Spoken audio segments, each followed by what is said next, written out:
दुनिया के 3 ममालिक में रेप से मुताल्लिक फर्जी दास्तान यानी मिथ और हकाइक से मुताल्लिक तहकीक हुई है, और इन तहकीक में रेप करने वाले और मुतासरा शख्स के इंटरव्यूज़ भी शामिल हैं, साइकोलॉजिस्ट और प्रोसिक्यूशन के तज्ज़िये भी शामिल हैं। सबसे पहले आपके सामने अमेरिका के जस्टिस डिपार्टमेंट की तहकीक रखते हैं।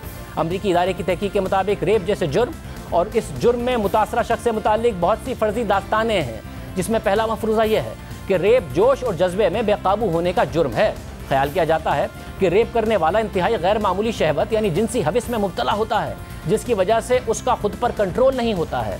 मगर माहिर नफ्सियात ने तहकीक से यह दरियाफ्त किया है कि रेप के ज़्यादातर केसेस में उन्हें जिनसी ख्वाहिश को कंट्रोल ना कर पाने का मामला नहीं देखा गया, बल्कि जिनसी हमले के पीछे अक्सर जो मुहर्रिक होता है वो दूसरे शख्स पर काबू पाने या इसे कंट्रोल करने की ख्वाहिश होती है।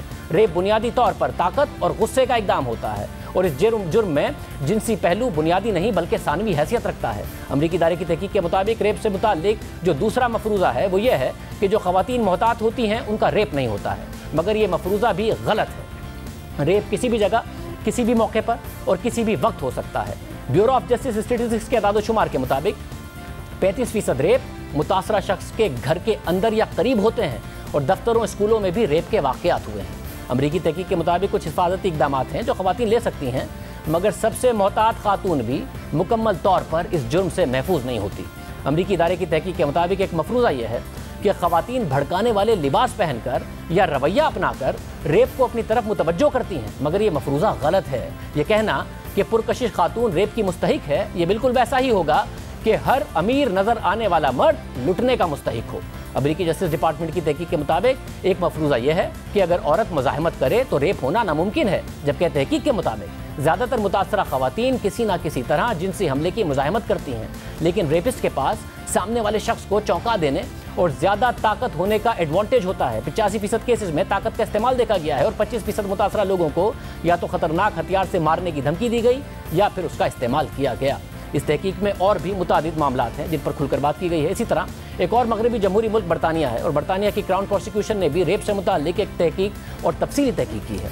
इसमें भी मफरूज़ों का हक़ाइक़ से मुवाज़ना किया गया है। तहकीक के मुताबिक वसी पैमाने पर एक फ़र्जी दास्तान मशहूर है कि रेप जोश और जज्बे का जुर्म है, जिससे लोग ये समझने लगते हैं कि रेप उकसाने की वजह से फितरी तौर पर हो जाता है, और पहले से रेपिस्ट के जहन में रेप करने का इरादा या ख्याल नहीं होता है, बल्कि उकसाने से आ जाता है। और ये भी गुमान किया जाता है कि मर्द एक ऐसी जिनसी शहवत में मुब्तला हो जाते हैं जो उनके कंट्रोल से बाहर होती है। तहकीक के मुताबिक इस तरह रेप को रोमानवी यानी रोमांटिक बना दिया जाता है, जबकि दरअसल रेपिस्ट खुद ये तस्लीम कर चुके हैं कि ज़्यादातर रेप की पहले से हिकमत अमली बनाई गई थी, और ये एक सोचा समझा इक़दाम था।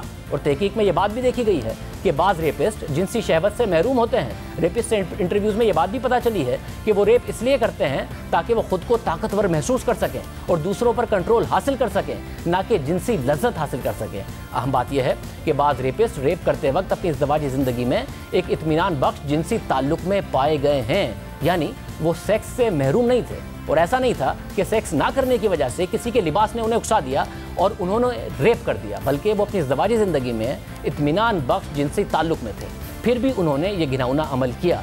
इसी तरह साउथ अफ्रीका में रेप केसेस से मुताल्लिक काम करने वाली NGO रेप क्राइसिस हेल्डरबर्ग की भी एक तहकीक है, जिसमें रेप से मुताल्लिक मफरूज़ों और हक़ाइक़ पर बात की गई है।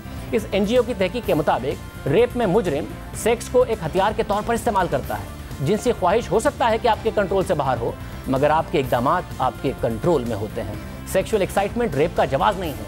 इस तहकीक के मुताबिक इसके अलावा रेप एक ऐसा जुर्म नहीं है जिसे आप सोचे समझे बगैर अचानक कर देते हैं। 75% ऐसे केसेस सामने आए हैं जिसमें जिनसी हमले पहले से सोच समझ कर किए गए थे, जबकि गैंग रेप में ये शरह 90% है। यानी गैंग रेप और इनफरादी जिनसी हमले इसलिए नहीं हुए कि किसी खातून के लिबास को देखकर रेपिस्ट अचानक जिनसी शहवत में मुब्तला हो गए थे और हमला आवर हो गए थे, क्योंकि वो रोबोट नहीं थे, बल्कि पहले से सोच समझकर प्लानिंग के तहत ये हमले किए गए थे। तहकीक के मुताबिक एक मफरूज़ा यह है कि जिनसी तौर पर हमला आवर ज़्यादातर पागल या नफ्सियाती मरीज़ होते हैं जो मुतासरा शख्स को नहीं जानते हैं, जबकि हकीकत यह है कि 80% केसेस में जान पहचान के लोग देखे गए हैं। रेपिस्ट आपके साथ काम करने वाला आपका दोस्त और ख़ानदान का फ़र्द भी हो सकता है। तहकीक के मुताबिक एक मफरूज़ा ये भी है कि जिनसी तशद्दुद में कभी कभार मुतासरा शख्स की भी गलती होती है, जबकि हकीकत में मुतासरा शख्स की कभी गलती नहीं होती। और इस गलत मफरूज़े की वजह से लोग समझते हैं कि मुतासरा लोग अपने इक़दामात और लिबास की वजह से जिनसी तशद्दुद का जवाब देते हैं, जबकि हकीकत में इससे कोई फ़र्क नहीं पड़ता कि मुतासरा शख्स ने कैसा लिबास पहना है, या उसने कोई नशा किया है या नहीं, या वो रात को अकेली थी। कोई नहीं कहता कि आओ मुझे रेप करो। इसकी जिम्मेदारी हमेशा मुजरिम पर होती है, मुतासरा शख्स पर कभी नहीं होती है। ये तमाम हकाइक हैं जो हमने आपके सामने रखे हैं। हम उम्मीद करते हैं कि वज़ीर आज़म हकाइक को देखकर अपनी राय से पर गौर करेंगे, क्योंकि वो अब बार बार ये बात कर रहे हैं। पहले लोकल मीडिया पर बात की, अब इंटरनेशनल मीडिया पर उनकी तरफ से ये बात कर दी गई।